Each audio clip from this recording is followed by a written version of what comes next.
At a major Hollywood studio, in a corner office of Sub-Basement D, the development executives toil in obscurity to reboot it. Ladies and gentlemen, welcome back. Season of Rebooted, trudging along, and today we are tackling a franchise that is one of the defining franchises of our childhoods, and we want to get into whether or not it was one of yours. With me, as always, as we tackle the golden age of IP in Hollywood, is the Reboot crew, starting with Billy Business. Oh man, I can already feel the comments on this one. I was saying before, there's a Mount Rushmore of 80s, 90s properties. That's He-Man, Transformers, G.I. Joe, and this one. I missed all of them. I have no reverence for this franchise. The first Teenage Mutant Ninja Turtles, anything that I ever saw, was the 2014 movie, and I loved it. And I saw it at an early screening. I was like, oh man, you fans are going to be so happy. And I was so wrong. So clearly I don't know what TMNT fans want out of this franchise. Oh, that's so weird. We ran into this before, and I guess you just copped to it with your Mount Rushmore, but He-Man was another one that I think myself, Ed, and Ron all have very fond memories of, and you just have a big, gaping, empty space in your memory. Look, I'm all for amorphous crime-fighting animals. I love Darkwing Duck. I'm all in on the duck first, but somehow I missed the turtles. Copy that. Well, Billy, who is your favorite Ninja Turtle? Oh... Who's the you already don't count. If you have to ask, it doesn't count. So we're moving on. Who's the one in the at least the 2014 movie who's really funny and it's like, "Sup, girl?" Like Michelangelo. I like Michelangelo. him. I like him. All right, interesting. Oh, this is gonna be a hard one, man. This is gonna be bad. I'm so sorry. We're moving on quickly. Moving on quickly to the next.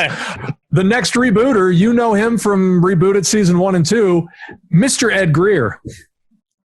Yeah, I was also on TV, Bill, but don't mind that. No, this is the most important credit in your resume.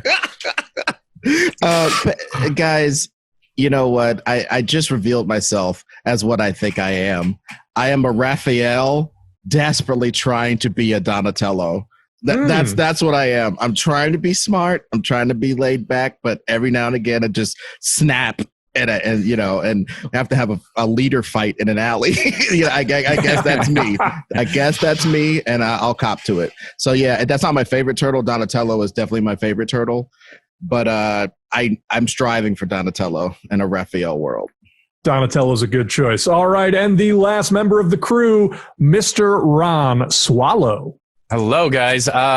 Look, I really suggested that we should do this. I'd like to take it back.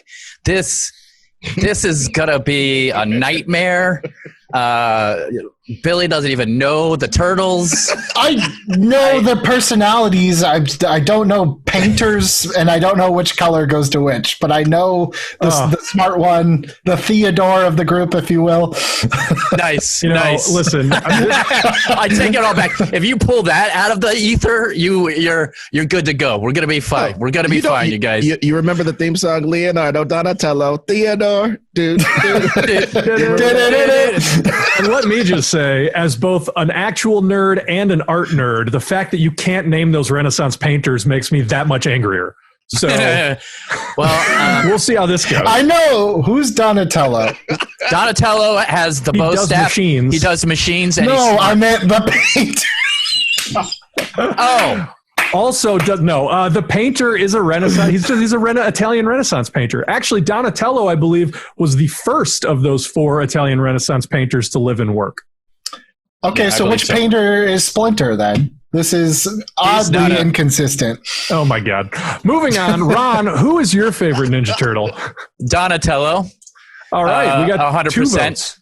2 votes. I know everyone's supposed to like, Leonardo because he's the leader, but I don't like him.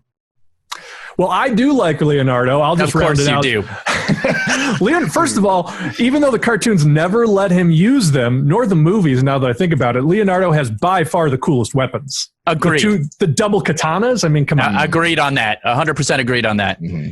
And what are they actually? Just so we're clear. They are ninjato. Okay, cool. I thought they were katanas because they're curved. They got the slight curve to them. They're drawn wrong, Bill. No, I'm just This is going to be the longest episode of Reboot It that we have ever done. Nothing but glass corrections. Just one thing. The whole thing is like you liking Leonardo is the most thing I've ever heard in my life. You are the leader. I'm definitely down with you in that. If I'm going to put forth one thing I want to see in this Ninja Turtle movie, it's him use them damn swords. I don't need him playing the congas on some guy's head with the flat sides of the swords. I don't need that in my life anymore. We need some Wolverine.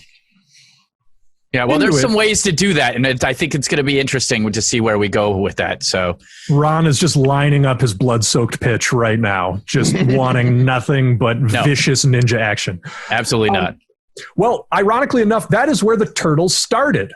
So as you may or may not know, the Teenage Mutant Ninja Turtles are the phenom darling of independent comics. Created by two young kids, Kevin Eastman and Peter Laird, in 1984, one comic book was published, and it was basically a send-up of Frank Miller's work. And if you know Frank Miller, you understand that it is dark, it is gritty, it is street level, it is violent, and so were the original Turtles. Yep. After one issue gets put out and publicized, they're approached by Playmates, which was an unknown toy company at the time, that says, we want to co-develop this into a toy line and a cartoon.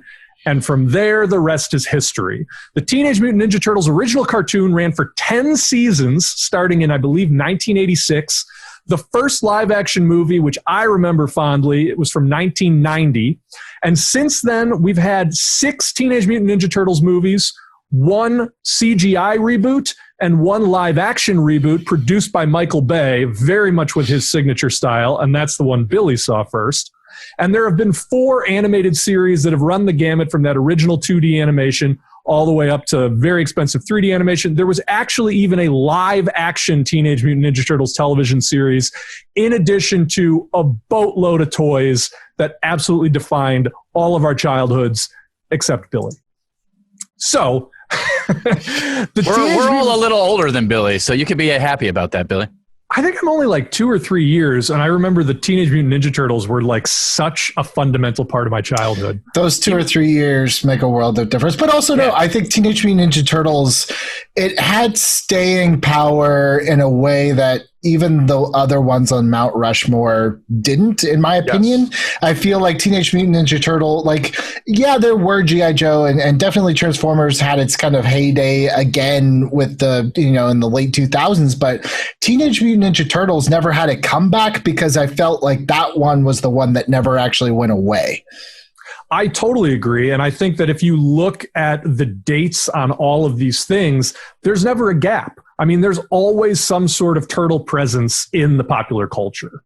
And so I think right away, we need to understand that, like, aside from those original comics, and maybe there's an argument to be made for the Michael Bay produced films, the Turtles have always been a children's franchise. Yes. The Turtles have really, really focused on like the, call it 6 to 12 age group.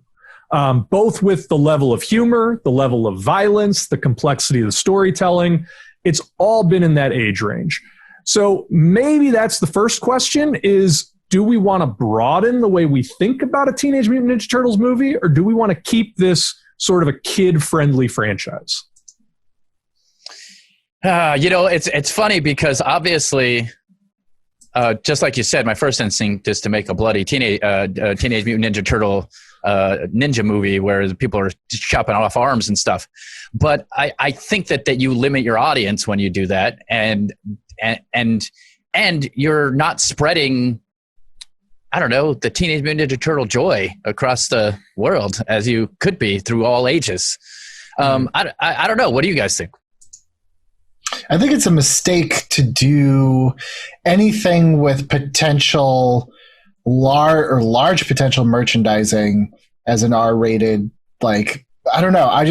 I see Teenage Mutant Ninja Turtle like more as a 4-quadrant thing than I do as like let's make one for the adults. I don't think it works out quite as well. Honestly, regardless of what you think of the quality of the film, I do think that was one of the factors that kind of hurt Batman v Superman, was that you take this two characters that are beloved by younger age groups, and it's like that movie is not for kids, and all the toys and the merchandise are for the kids, but it's for a movie that their parents aren't going to let them watch. So I feel like Teenage Mutant Ninja Turtles probably should stay at most PG-13.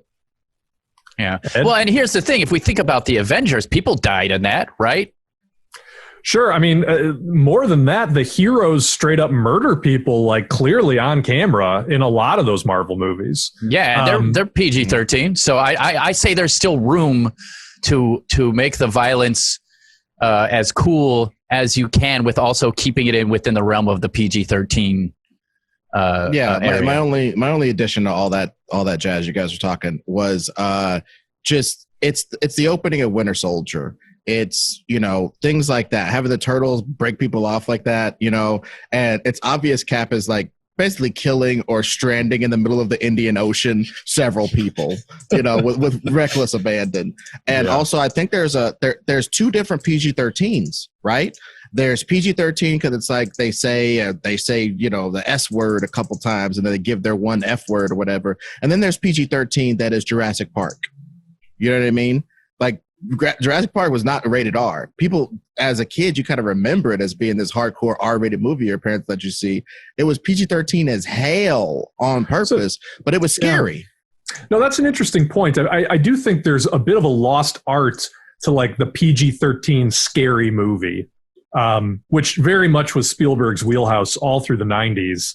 And I think that's a good touchstone, because I think if you don't go that way, right, where it's a little bit of the darker PG-13, then you sort of end up just in the Fast and the Furious Michael Bay Teenage Mutant Ninja Turtles version, where it's like, all right, we're going to kind of make this for like 14 to 18-year-olds, and it's going to be super crude and base and simple, but be like hyped up with pop music and excessive violence that doesn't actually cause, bloody harm.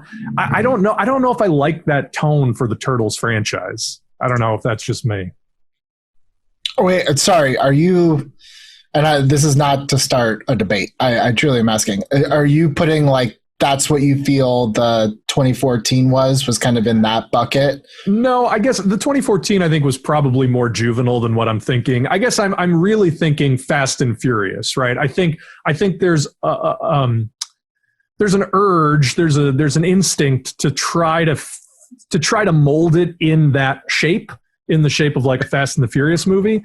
And that doesn't quite sit right with me. And maybe we'll kind of unpack what that means, but I'm just throwing that out there up top. Like, I guess for me, like, as someone who maybe is not quite as big into all this stuff, having watched the first 1990 movie and a couple episodes of the TV show and then the Michael Bay movie, the tones all seem a little like, they're all kid-centric, but it's like that 1990s movie certainly is a different tone than, say, like 2014. So I still kind of, and especially if you're telling me the first issue or the first thought of the Turtles was very dark, like I still kind of don't know what is the baseline for Turtles, because you just said that doesn't feel Turtles to me.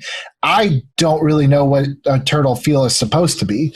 Well, but I think that gets to one thing we really need to talk about when we talk about what people expect from a Teenage Mutant Ninja Turtle movie, because you're absolutely right that it is an ephemeral Batman-like clay that the Teenage Mutant Ninja Turtles are made out of. Batman could be walking around in the daytime with a white suit and an ice cream cone helping a polar bear out of a trap, or be in a cyber future Blade Runner thing, or John Wick movie. He could be anywhere and do anything, and the Teenage Mutant Ninja Turtles are kind of like that. So what we probably need to determine is kind of what amongst that we want to play with, because I did a little research on it, and it's like there's so many ways you could go. They got fantasy turtles, they got time traveling, space fighting triceratops aliens turtles. There's so many ways to do it. They got somber other mutants are messing with them in a crime syndicate, low level, type of way. Like a cat with a gun is menacing them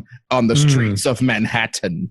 Yeah, and Ninja Turtle comics. Yeah, they even went with I can never say this guy's name right. Usagi Yojimbo. Yeah, at one point makes a cameo in Teenage Mutant Ninja Turtles, or maybe the Teenage Mutant Ninja Turtles were in his. I can't remember. But either way, it's like there's such a vast thing that you can do with the Turtles. It depends on how you want to do it. I have some weird ideas, but I want to see where you guys are going too. Yeah, I want to move in the direction that Ed started down, which was, what does an audience expect out of a new Turtles movie at this point? And I never really start with the answer to this question, but I just want to throw out there that I think the popular notion of the Turtles is really wrapped up in like the most iconic characters, which is obviously the four Turtles, Splinter, there's Shredder, there's Krang, there's Krang's weird robot body, there's Casey Jones, there's April. And I feel like once you put all of those iconic characters into one movie, the plot almost becomes incidental and almost kind of writes itself, because you just are basically retelling the story of like the Turtles meeting April, and Shredder rises and builds the Foot Clan, and then they got to stop them. And it's very much just like good ninjas versus evil ninjas on the streets of New York with mutants. And I feel like almost all the movies kind of have been that. So beyond that, do you think an audience is going to bring any sort of preconceived notion, expectation, things they will absolutely not abide? What do we think? Okay, so since we're not doing ideas right now, Ron, correct, he tells himself, I think the big thing that the biggest problem with this is what age is coming in. Mm-hmm. What type of Teenage Mutant Ninja Turtles fan is coming into it? So I think overall it's the cartoon. I think the cartoon ran, what did we say, 10 seasons? 10 seasons.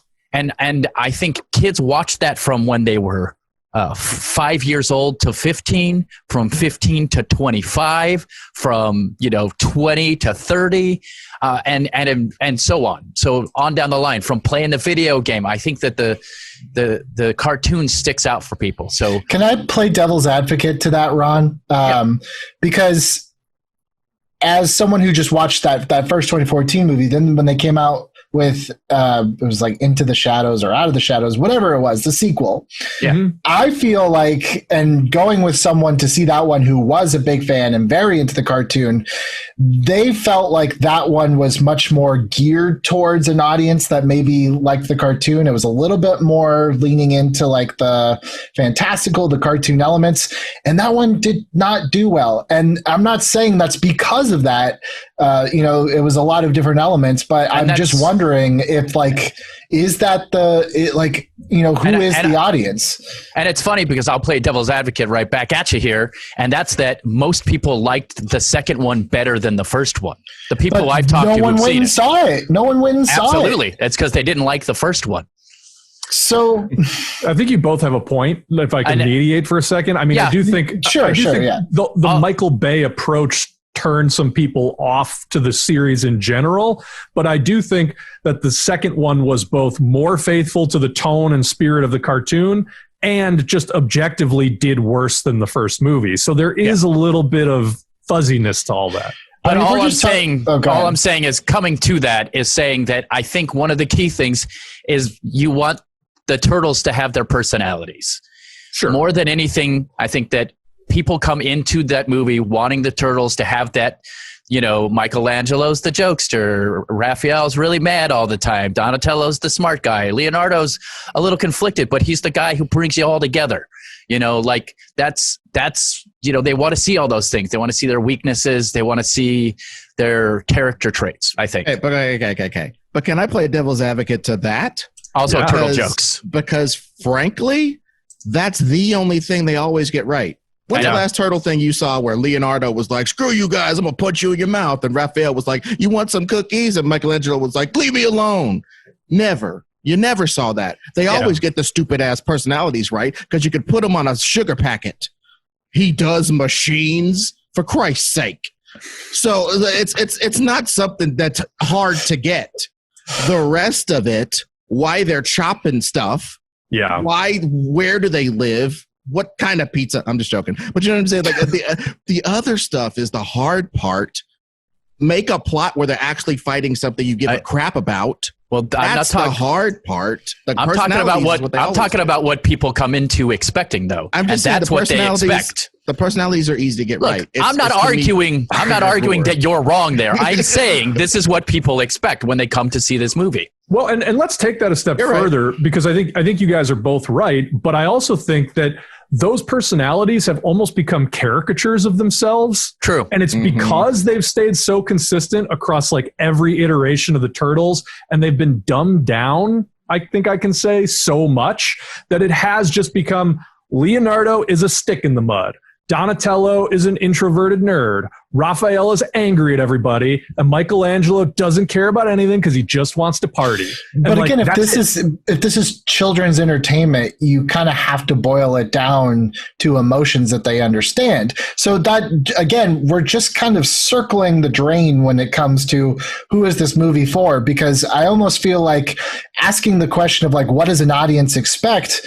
I kind of feel like that those expectations change depending on who we tell them that this movie's for. But also, go ahead. I was just gonna say, let's get right to it. I mean, I think this movie basically needs a Pixar tone, which might be on the surface a little bit softer than what we were picturing. But I think if you look at Pixar movies like Brave, which I know didn't do great, or even the most recent one, Onward, the Chris Pratt, Tom Holland twofer. It was awesome.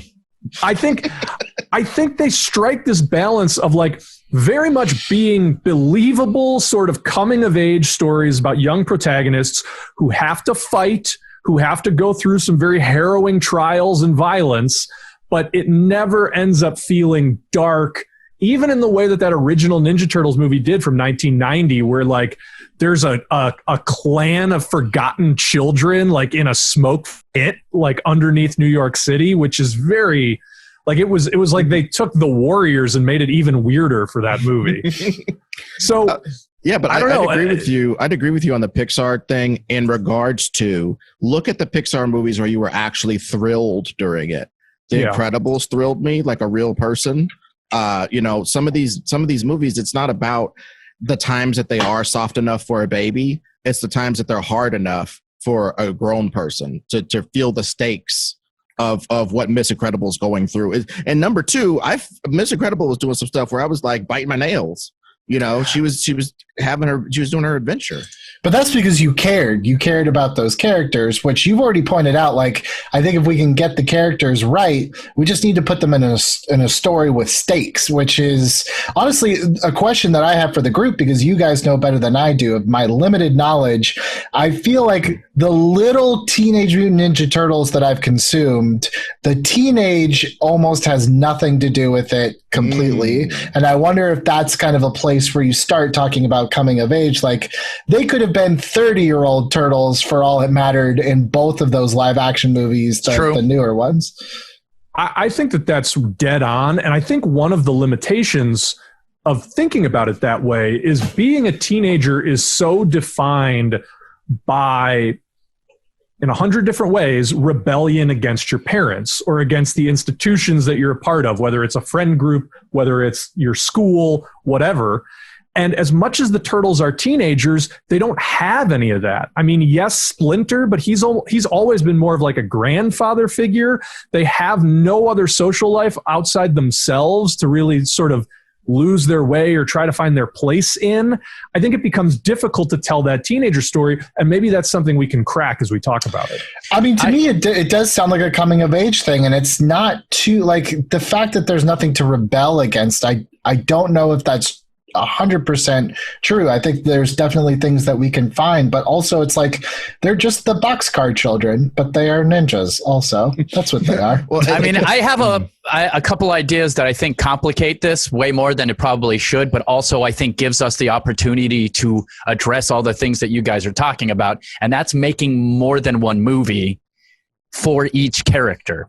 So basically I know it sounds crazy, but it's basically like saying, okay, all the turtles are involved in every single movie, obviously, and the stakes in each movie have to be part of the whole story, and it has to be a whole, I think, 4 movies where basically each character who has a problem, you work on Raphael's anger during this, but everybody else is still involved. You don't like only work on his anger, but you get to see that happening in the movie. You get Donatello to learn how to be a tougher person because his genius is great, but you also have to be able to help your brothers out in tough situations, or whatever other type of thing you're doing for each character. So you're adding nuance. I want to yes and you, Ron. Okay. I think that stuff could happen in a well-crafted actual damn movie, because each of these movies spend 25 to 35 minutes with a goofy ass plan from the villain that sucks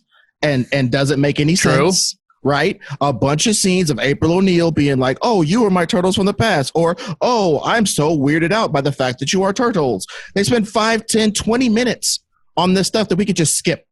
Yeah. You know what I'm saying? So like all this talking about 4 movies, I think that's a bit unwieldy, bro. That's an infinity gauntlet of turtles.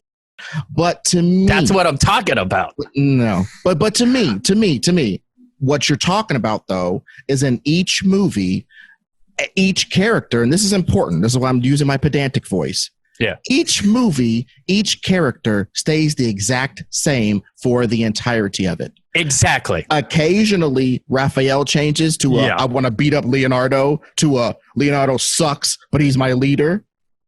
Well, what a hell of an arc.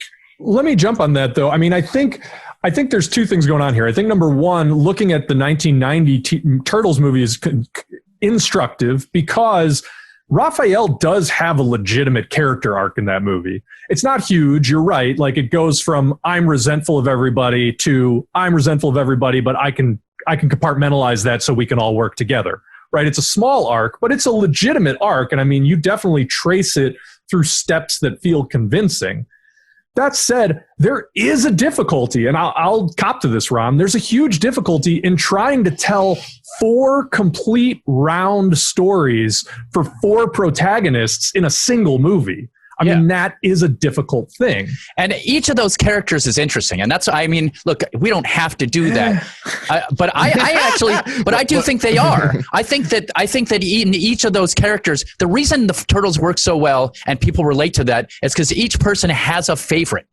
And they have a favorite because they relate to that character in some way or shape or form. And I bet money that if you're that kid who used to party all the time and now you're a grown-up and you've learned how to be an adult, looking at Michelangelo go through those growing pains, and even as a teenager, if you're that kid who wants to go hang out and be goofy and all that stuff with parties or whatever, like I still think that there's something that you relate to in each of the characters, and giving and having them have growth while also having cool fight scenes with a bad guy that has stakes, just like you guys mentioned, I think could be great. Now, if we can do it in one movie, that would be amazing. Well, let's we'd have to, number one. We'd have to.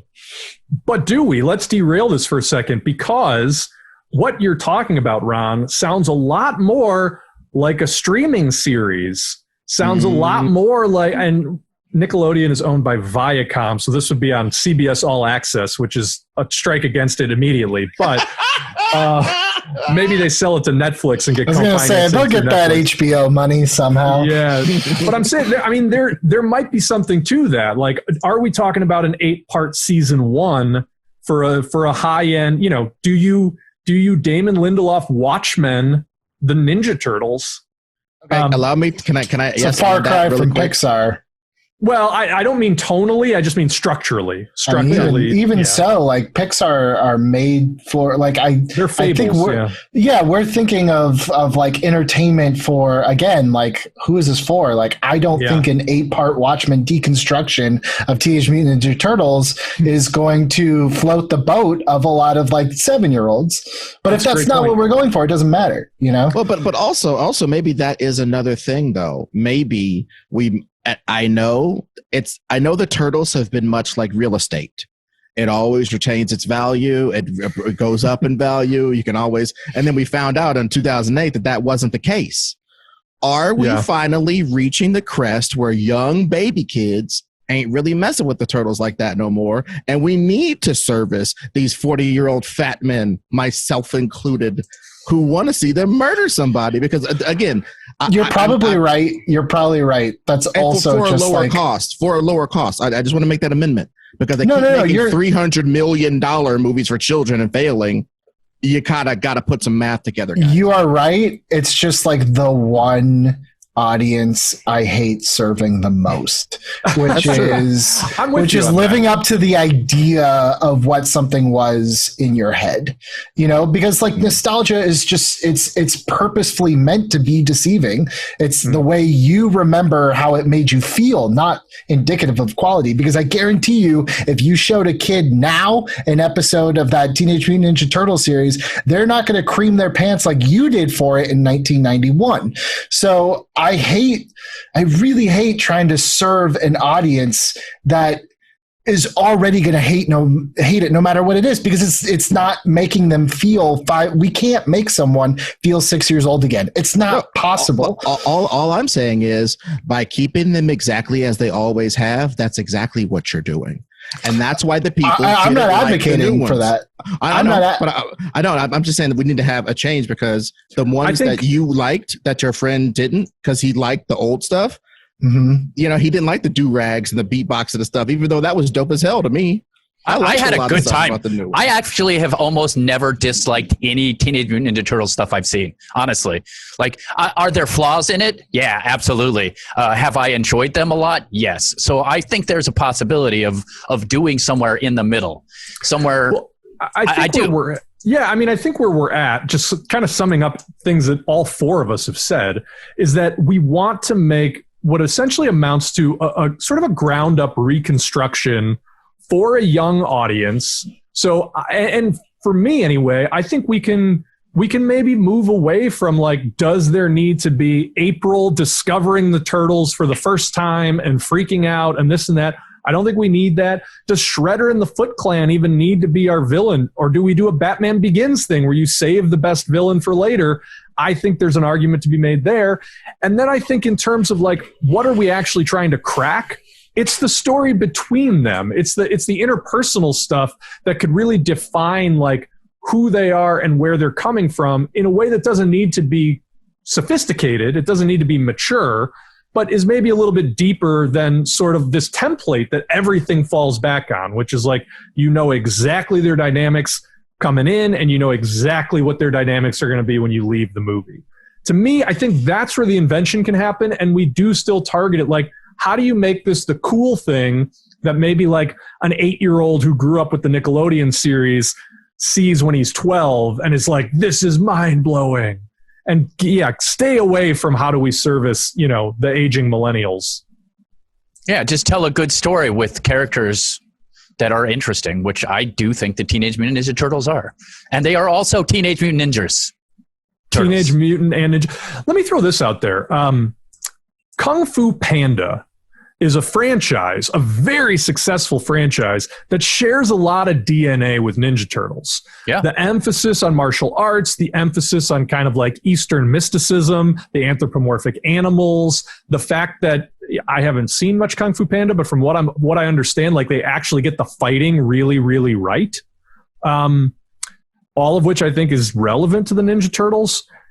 Is there an argument to be made that we try to ape some of Kung Fu Panda, ape some of this idea that like the Ninja Turtles are trying to prove themselves or are trying to gain some sort of knowledge, are trying to, unlock some secret potential that everybody, I don't know who everybody is, but everybody around them thinks that they are unable to access. And so it's very much about like a very teenage story, right? You got to prove yourself. You got to prove that you have what it takes to be this thing or do this. I don't know what that MacGuffin is, but just as a starting point. It's interesting. Well, I like the fact that, I like the fact that it's more about the turtles themselves. Most of the other properties kind of fail to me because we talked about they don't have anything to rebel against.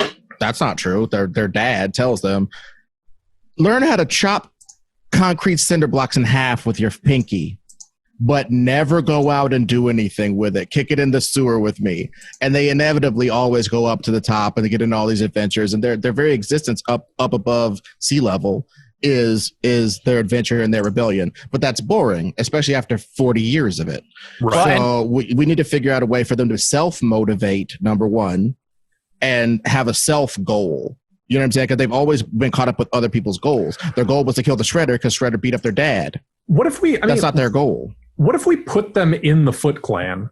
What if we create a situation where sort of treating the Foot Clan almost like the League of Shadows, and stop me if this gets too Batman Begins, but what if like they are a secret weapon from the Foot Clan and Splinter breaks them out?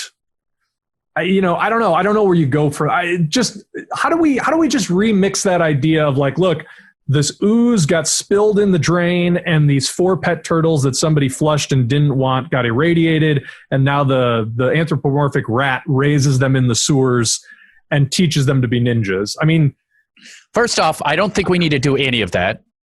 I think, but that is their back. Whether or not we show it, that is their backstory. Absolutely. I'm saying, can we complicate that? Can we change that? Can we add to that, even if we don't show it? Just to create different stakes, just to create different obstacles. I mean, this might be a little weird, but what if they in fact rebel against their dad by joining the Foot Clan? Because it looks like the Foot Clan is bringing, I don't know, order, organization, some kind of happiness. And once they get involved, they see that they're just oppressing people and using people to make money and et cetera, et cetera. I don't know. Is that ridiculous or? No, not necessarily. I mean, I think we would need to get into then defining like what is the Foot Clan. I mean, maybe this is the other thing to talk about. Like, what are some real sort of struggles that modern teenagers go through? I mean, it sounds already like just from the way that you framed it, it's like they were pets that were unwanted and thrown away. They were they've had the worst life, essentially. They had goo strapped on them. They became these monsters, essentially. Everyone's afraid of them. They're almost like the Penguin in Batman Returns at this point. So the Thing from Fantastic Four. Sorry to interrupt you. Right. So if you if you turn, like, I could see the Foot Clan almost being like, God, for lack of a better, like a cult, like Nexium or something, and it's just like our whole miserable existence. We've been told, like, you can't leave, you can't do your Quasimodo down here, and now here's this group that's just like, come, like, we want you, like, your uniqueness is something that we value, not realizing that the clan is actually a cult. Just thinking of, like, Disney did a kid-friendly version of Hunchback of Notre Dame, kind of against all odds, and arguably didn't do it great, but I think there's some stuff to pull from there. And that idea of, like, I'm a monster with a heart of gold, I think can absolutely be applied to the Teenage Mutant Ninja Turtles. And that idea of, like, I'm a monster with a heart of gold who is trusting a mentor that is doing things that are actively harming me, but because I don't have the life experience, I don't recognize it right away. And then having contact with the outside world starts to shake me out of that stupor and ignites sort of the vengeance of that evil mentor figure. And I'm not saying that Splinter is the evil mentor, but maybe that goes back to, like, are the turtles, well, and so this is the question, I guess, is the Foot sort of the false salvation of the turtles, or is the Foot sort of like the false family of the turtles? So is it like the turtles are rebelling and they think they found the thing in the Foot, or is it like the Foot is what the turtles think of as home, and they need to learn that they have to leave that behind and grow and be different? I think, I don't know. I like the first better. Which was they're the false salvation? Yeah. Yeah, which is sort of the cult thing Billy was pitching. I really like that because people, when you're young, it's so easy to fall for a group of people. Like, I mean, honestly, half the people who join gangs because their family life is so messed up. And sure, things are crazy in the gang, but these people stick up for you every day. They stand up for you and support you 100%, and probably fanatically. And no matter how bad you are, no matter what you think of, no matter what, and that's a big deal. I relate to that as a kid. I got into all kinds of trouble. And if I'd had a group that wanted to support me like that, and I might have gotten involved. I mean, I don't know if I would have, but I can see where that comes from. And I think people could relate to that on all levels and all ages too. Yeah, well, and to that point, I think though, one thing that I don't want to wrinkle it up too much super quick, but we're talking about having arcs for all of the characters. In the comic books, they did have an arc where Leonardo got brainwashed by the Foot Clan and became one of them.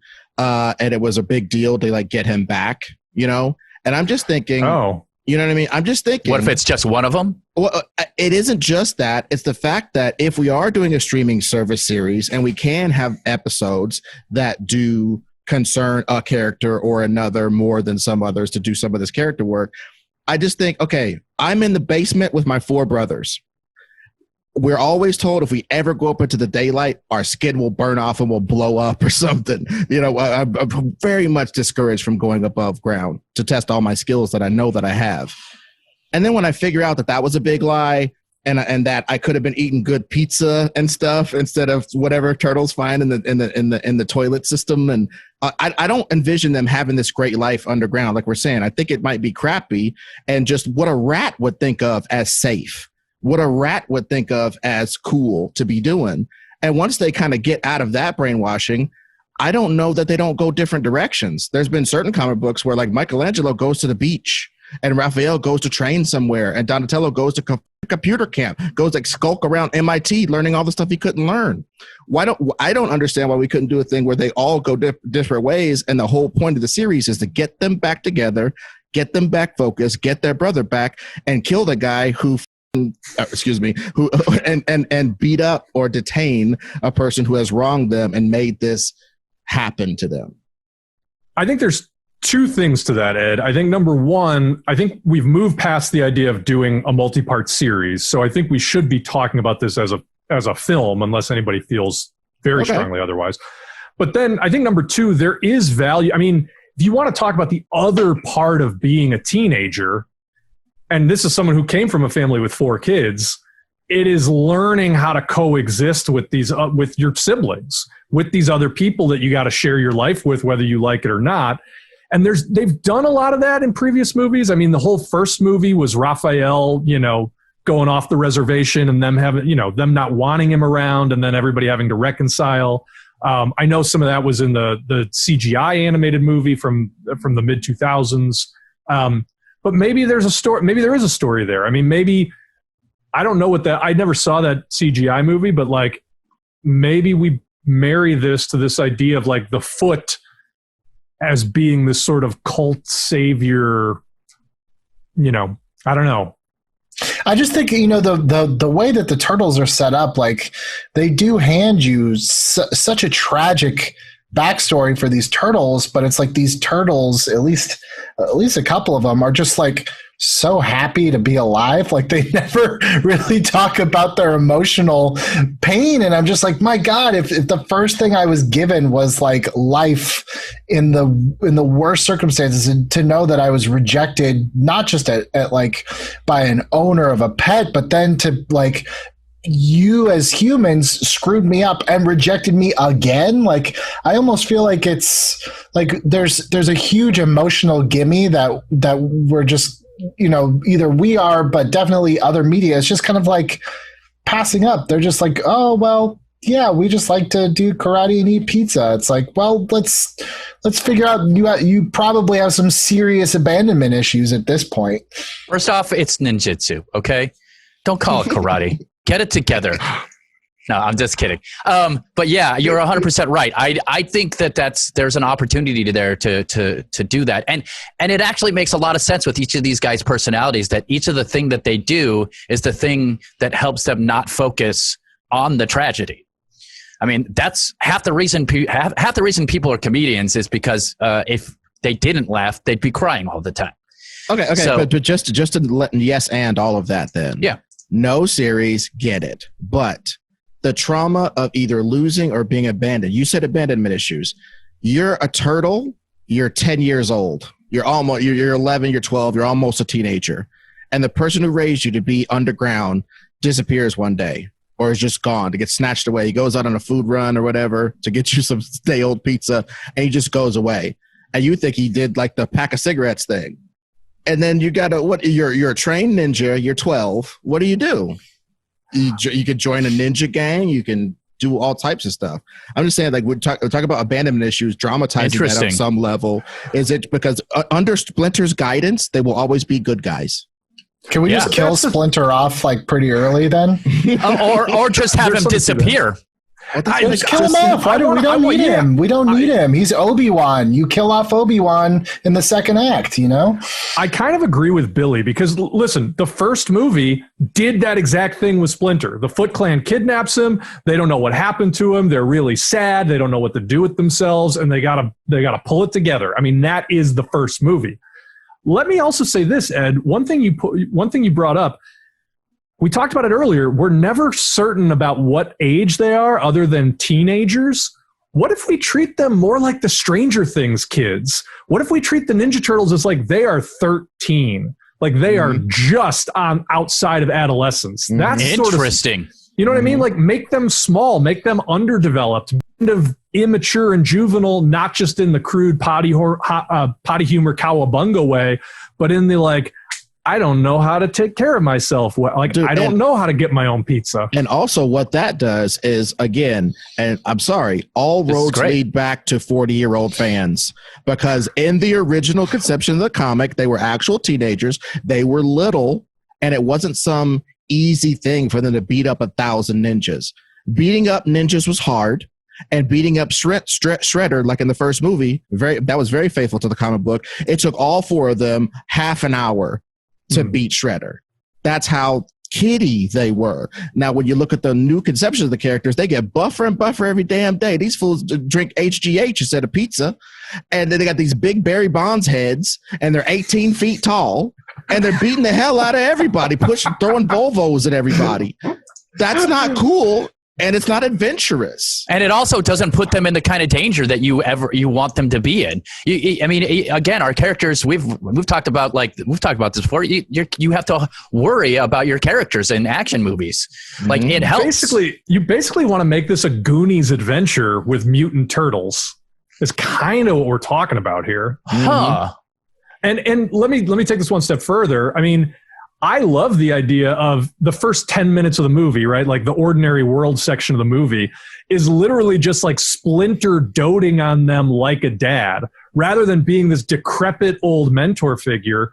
What if you make Splinter actively a dad? Like he has to feed them. He has to get on their asses to bathe. He has to sit down and teach them things and like try to have some semblance of school. And you really establish like there's a reliance on this guy. Yeah. And sort of on the turtles' part, like a lack of an appreciation because they're just petulant little brats. And whether you kill him or not, which I still kind of like because it lives in that tradition of hard-hitting children's movies, get him out of there. And now it's basically just kids stranded in a sewer. And it's like the hunt for Splinter, which can turn into something totally different if the Foot Clan is out there as this weird cult that might take them in. But what makes it unique is those Stranger Things kids are still cute kids. Like adults probably want to help them. These are now like mutant children that like nobody wants anything to do with them. Like I kind of just feel like emotionally like, God, these like they would be so lost, you know. Such and pathos. I want to jump on. There's such pathos to that idea of like they are completely lost, and we see the first time they ever come out of the sewer.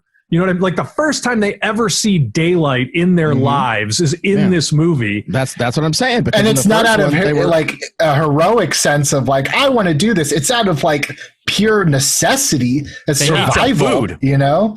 No, absolutely. And because again, in the very first one, they're already buying pizza. They already have a system to buy pizza. That's how not put upon their lives in the sewer are.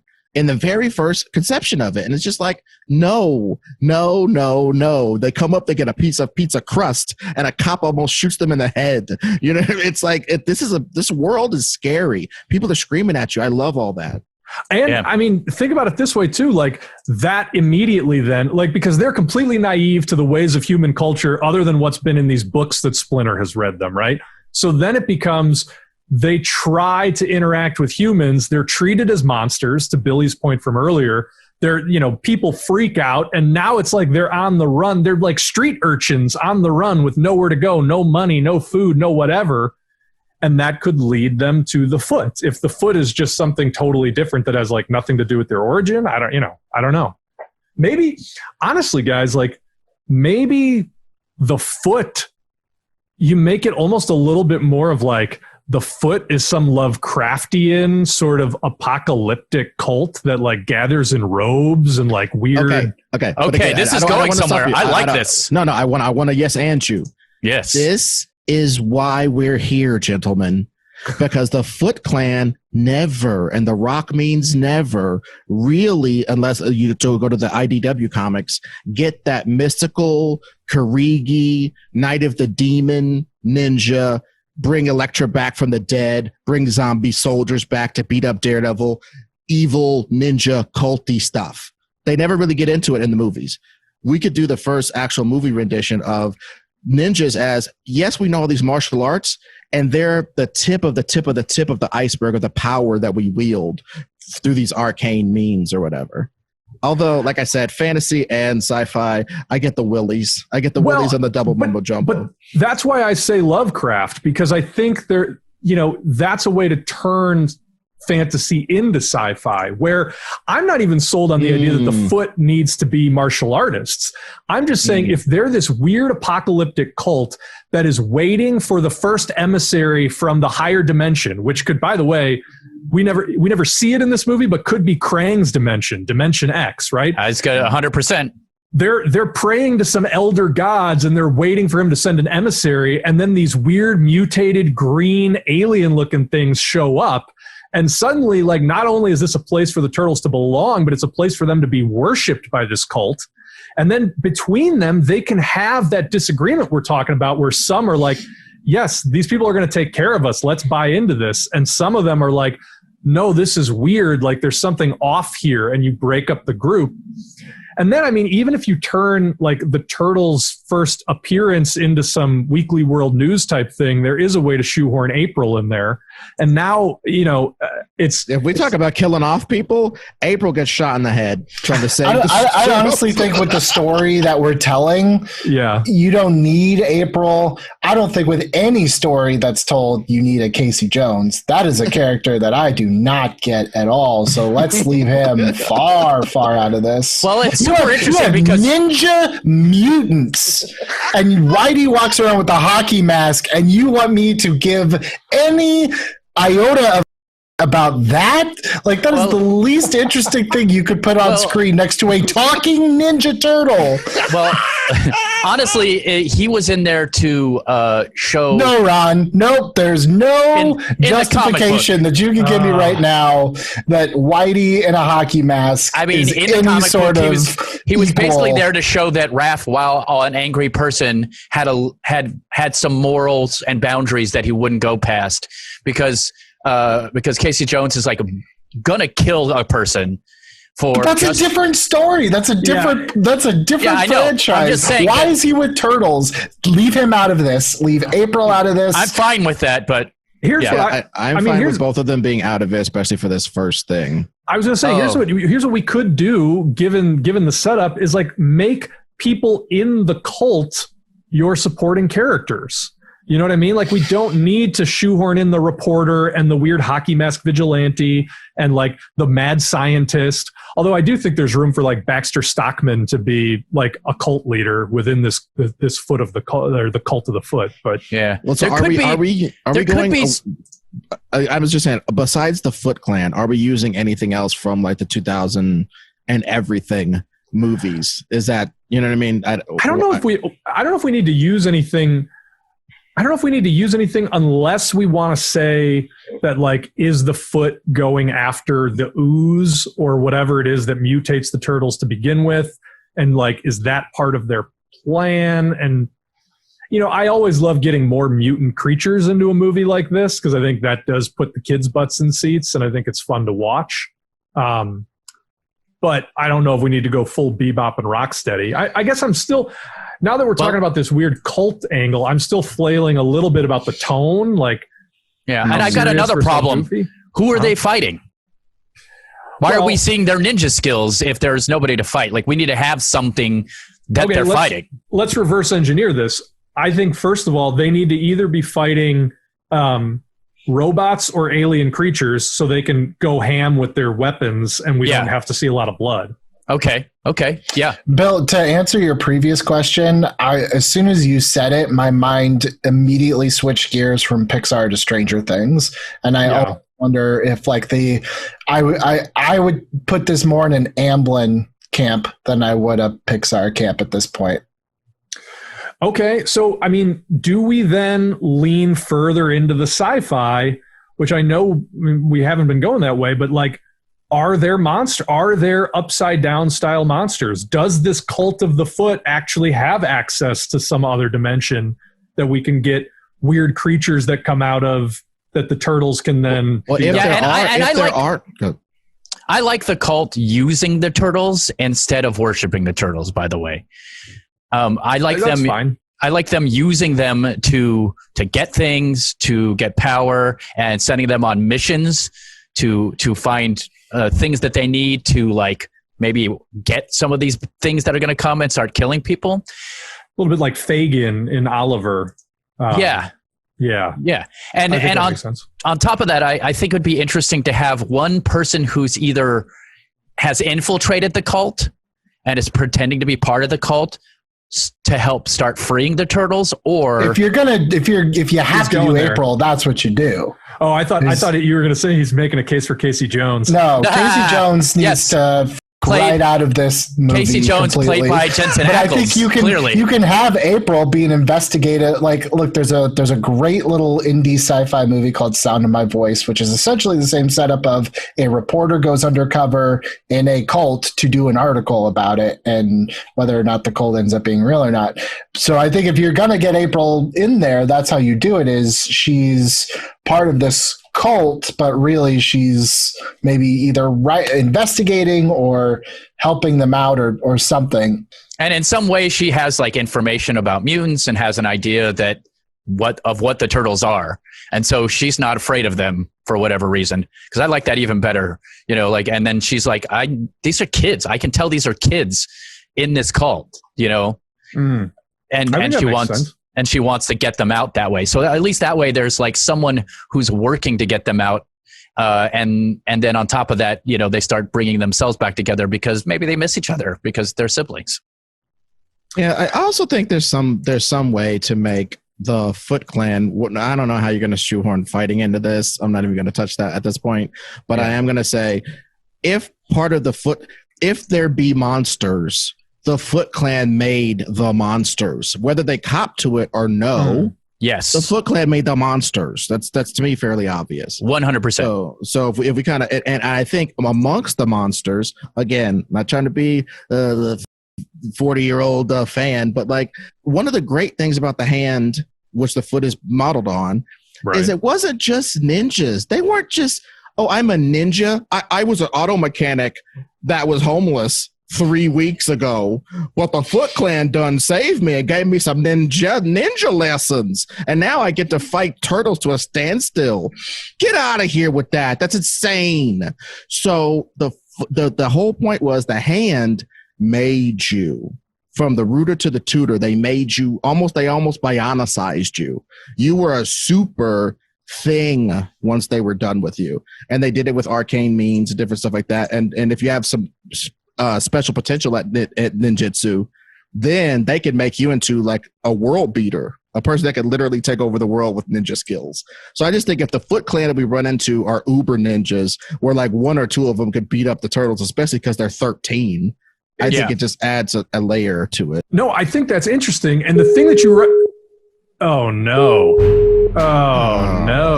Oh, here we go. He's beeping in, guys. He's beeping in. Boys, hello. How are you? So good. Oh, that's wonderful to hear. I'm also doing well. Thank you for asking. Here's the thing, gentlemen. Teenage Mutant Ninja Turtles. My cheeks are clenched in anticipation of the amount of money this movie's going to make. I mean, the merchandising alone. Gentlemen, the merchandising. And here's what I need from you. I need toys. I need toys out my tuchus out of this movie. And what I mean by that is I want a dinosaur toy. I want a saber-toothed tiger toy. I want a giant crocodile toy. I want you to be making anthropomorphic animal toys. I just looked that word up, anthropomorphic, by the way. I love it. I'm going to work it into my everyday conversations. Anthropomorphic animal toys.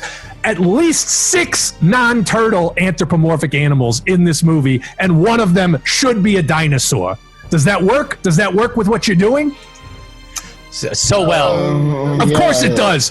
Do it. Get back to me. Tell me how great it is. Gentlemen, as usual, it's been a pleasure for you to listen to my ideas. Goodbye. Gosh. Well, so there's things. Well, there's the things to fight. Yeah.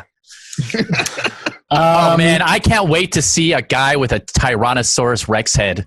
So if this is a cult that's maybe, I think Ed, you had maybe said that like they should directly be responsible for the goo that makes these turtles the turtles. Did I hear that correctly or no? For the monsters that exist. For the monsters, but again, I think you're making an important connection, Billy. Keep going. I think you see where I'm going. It's just like, hey, what if the turtles find out that this thing that they are a part of is experimenting on a lot of different things, and that's where all these monsters, that could be part of the discovery of this is no good. We aren't deities. Like they made us to be whatever it is. Dude. Also, I think Bill's going to jump on it too, but they made these things, right? And they're the successful ones. They're almost like the remember in Alien 4 where they made the Super Ripley? Oh yeah, just thinking that. Yeah, these are the 4 Super Ripleys, and they find a room full of all the failed like Gator Man, Rocksteady, Cocksteady, and Keep Clop. We didn't get Rocksteady and Bebop yet. We messed it up. Well, you know what? I mean. Okay, I got 2 things that are kind of related, but kind of not. But like Cocksteady, by the way. Yeah, no, that's good. Beautiful.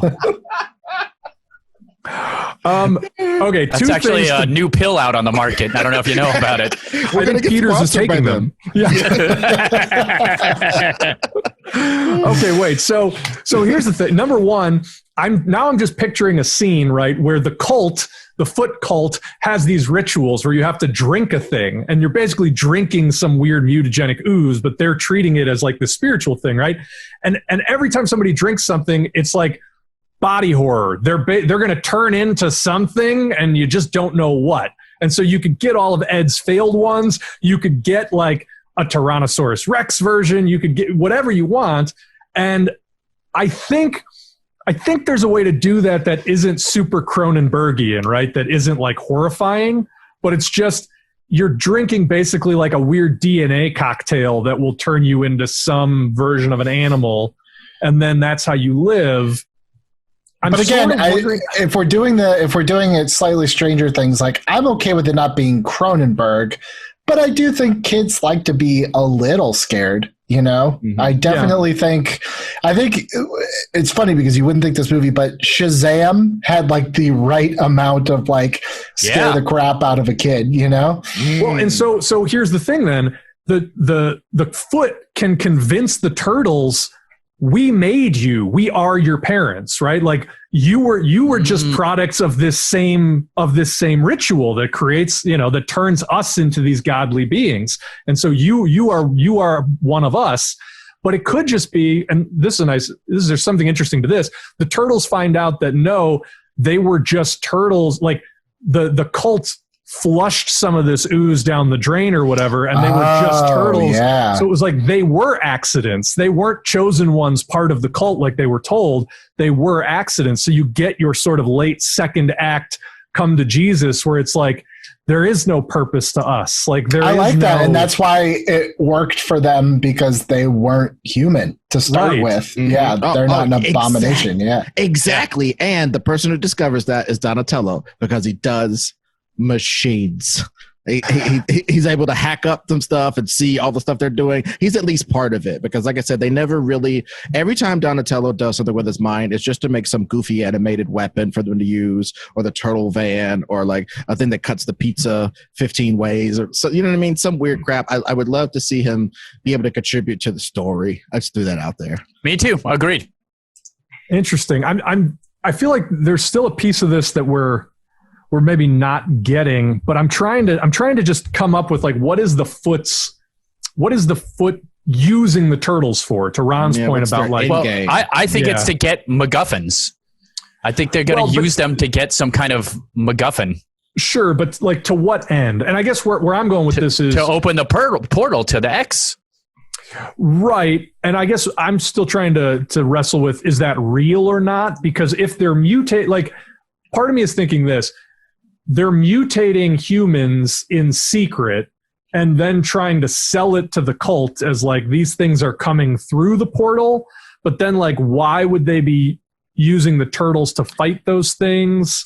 Yeah, I see where you're going. I don't want to lose. I feel like that takes away from the element, the twist, if you'll say, if it does end up being mysticism overall, because I think what really kind of hits home is that there is no mysticism. It's all, again, like it can all be explained. That's what makes that first Robert Downey Jr. Sherlock Holmes movie so great, is that you start to think like, is this guy magic? And then you find out there's a reason for every single thing. So I wouldn't want it to be like, I mean, I've got an idea that's terrible. No, it's not that it's terrible. It's that it's a terrible person. By all means. Well, by all means, take our time with it then. Yeah. It's a simple thing, and it's a thing that I think is very real and has to do with today, and that's money. And that's what cults are all about anyways. So literally, they're either selling this stuff to the highest bidder, or they're just trying to get more and more money from cultists. And the person in charge is a L. Ron Hubbard type, a type of guy who does. His whole goal is just to have everything, to own everything, to control everything, like to have as much power and money as possible. I mean, I know that that's done a lot, but I also think that it's something that makes a lot of sense in this context, in this thing, because that's what cults are really about. The person who runs a cult doesn't run a cult because he's not getting a bunch of and money. That's what he runs a cult for. Yeah, I mean, we could take the pussy part out, you know. No, but I mean, it is like cult leaders tend to be narcissists and sociopaths. Like, yeah, they are people that are just out for the personal gain, whether that's material or whether that's, you know, self-esteem. And these cultists could maybe, if it gets revealed at the end, the cultists could turn on him. And the fight ensues when he calls up all of the, the alligator and maybe the Rocksteady and Bebop show up because he's perfected those once he realizes the turtles turned out what they turned out. Well, here's where I'm kind of at, is that, you know, the cult is built on this idea that like the monsters from Dimension X will take over our world. And then these monsters start appearing around town, and the cult leader wants to sell it to the cult as like, these monsters are interdimensional beings, and the turtles are sort of the chosen ones who are here to fight the monsters. And then the turtles discover that, you know, they're not chosen. It's sort of a 1-2. I don't know what comes first, but the turtles have to discover that they're not chosen ones. They're sort of the accidents of the ooze. And then the ooze is being used by the cult to create the monsters that it itself is fighting. Yes. And so, which I think all hangs. I think maybe I'm just stuck on like, then what, like to what end? And I don't know how creating monsters and fighting those monsters is going to make you money necessarily. I don't know if there's another piece to it. I don't know if that's all we it'd need. be different if they were selling like a protection service to the city. Like, Yeah. hey, there's something strange in your Ghostbusters. neighborhood. Who you gonna call? Teenage Mutant Ninja Turtles. That's interesting. All right. What if look, maybe this is too too complex, but bad ideas sometimes spurn good ones. What if it's, a lot like an election time thing, and it's like manufacturing a war for the sake of you being the one to end it? What if the hand is actually run by the top of the top is actually, the president or what? You get what I'm saying? You know what I mean? Like you are facing a re-election or something, and you start this huge invasion, this war to hold. It's almost Emperor Palpatine's plan from Star Wars. Essentially, you start your own war because you can control it and you can end it when it works best for you. It's interesting. I worry that getting too much into like politics starts to drive too far away from this.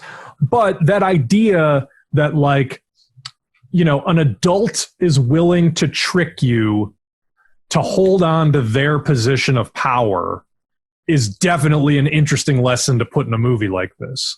Yeah. But I think that I don't think the election even has to be mentioned, except for in short bursts, like a sign that says reelect. I don't even know president. Whatever. That might be too hokey. Yeah. I'm just saying, like, Governor, the concept of, I could definitely see someone having the intentions of starting a war that they know that they can control in order to end it on their terms and either look like a hero or grab some sort of power in the meantime because of it. I'm just trying to think, like, why would you want to create a problem that you then clean up yourself? It's to get the credit for cleaning it up. And as a cult leader, if you want to get more attention, what better way than to say, look at these horrible things that are happening. Come to me. I have the answers for you. But as a cult leader, you don't want to pull more attention to yourself. I think this is like, this cult is working for someone else. And if that ends up being your connection to Shredder or whoever another villain down the road is, then that's that. But I think that's the antithesis of the cult is you don't want to be the one drawing the attention to yourself. So if this cult is not even really a cult at the end of the day, it's kind of the splinter off kind of like, this group that's being hired to, again, like, it's not uncommon in a lot of these things. Iron Man 3 kind of has a similar thing too, where they're basically just testing out genetic stuff, and to cover their tracks, they hide it as if it's terrorism.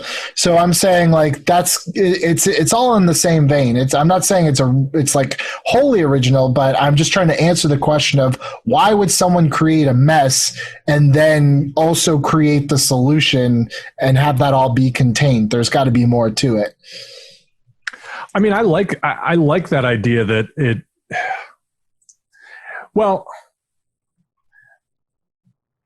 sorry, I'm looking for the words. I like that idea that the cult is just sort of a smokescreen. Is sort of like plausible deniability for some other enterprise. And I think that it becomes easy and expected if it's like, well, it's the Shredder pulling the strings, or it's Baxter Stockman pulling the strings, and he's like just a weird geneticist who just wants a cover to test all this stuff. But maybe we don't have to be that concerned about that feeling expected, because again, like, this movie isn't supposed to be like a twisty, turny conspiracy thriller. I don't know. Right. We're not making, Christopher Nolan film here. We're right. Again, at the end of the day, like, even though it is a little darker and scarier, like, it is still for kids. At least I still think it is. It's storytelling that they understand. Yeah, and this is going to introduce it to a whole new generation. They may not even be aware of the Turtles enough to even like know who Shredder is. Like, I'm also pitching this movie as if you're coming to it like I came to 2014, which is, I don't really know any of these characters, so you have the next 2 hours to like form my impression of it. Oh, you know what? Sorry, this just came to me. You know what it is?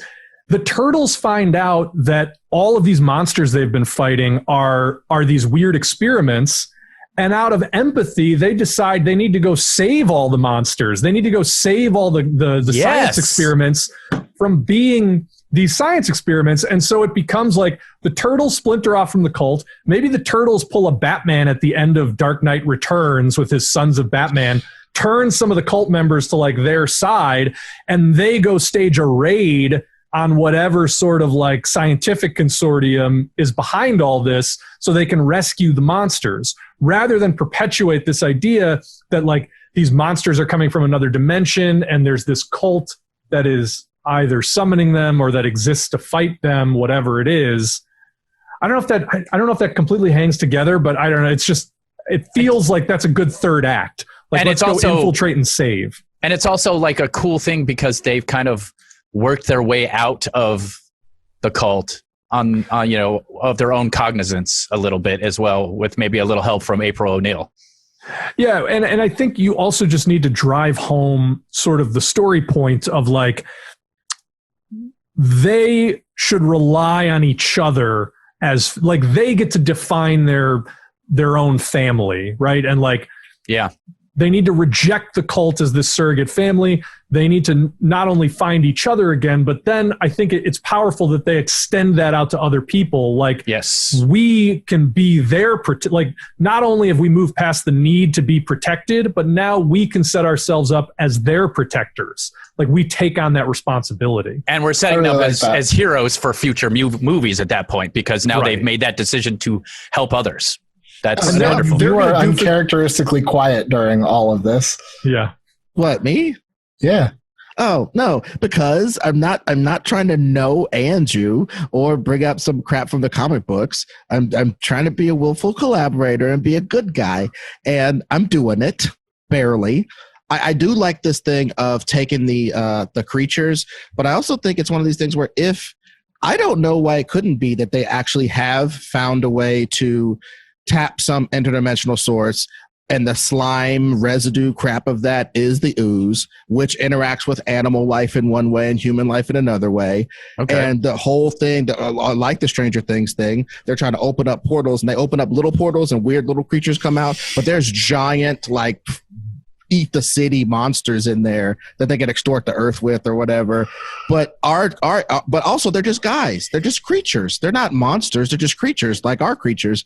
And one of the things that they do when they rescue them is put them back in their own damn dimension. Because I don't know what we're going to do with a bunch of Tyrannosauruses with horse legs and all this crap after this movie's done. I think their main thing is don't treat these monsters as monsters. Treat them as things like them, things that need to be understood and need to be put back into their own environment. So get your ass on through this portal and close that down, and you're not going to be used for nefarious means anymore. To me, that's part of an ending that I would like to see in it, you know, because they're rescuing them, but doing the rest. And by doing the interdimensional doors, you leave the opening for Krang later on. Exactamundo. Sure. I can live with that.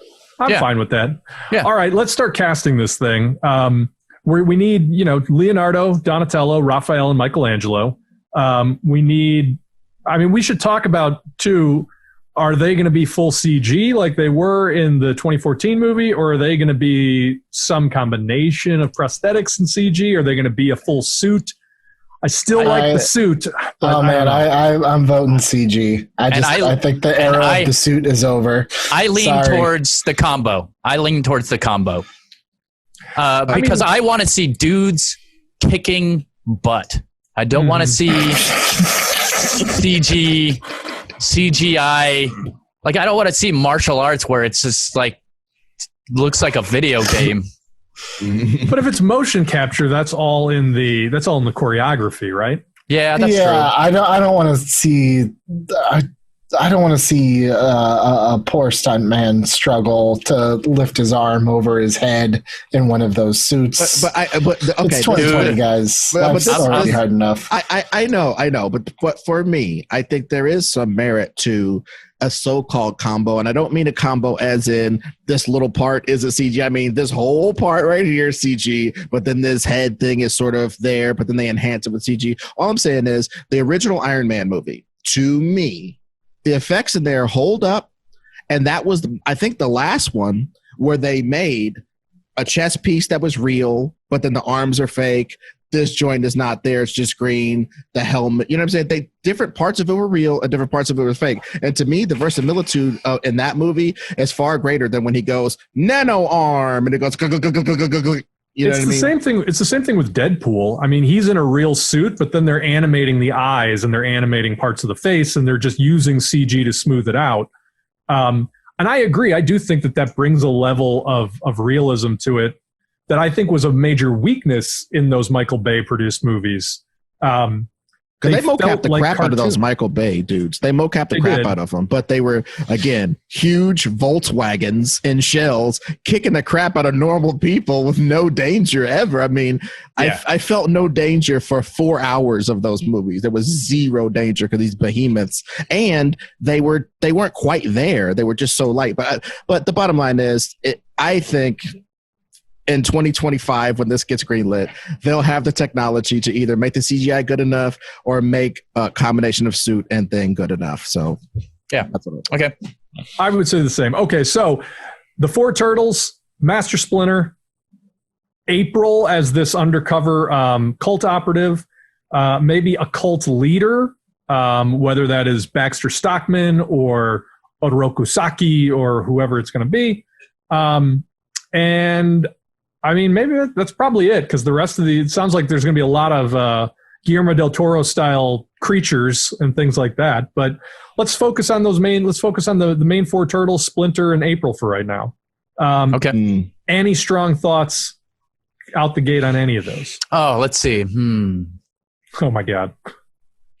Tom Holland as Michelangelo? No.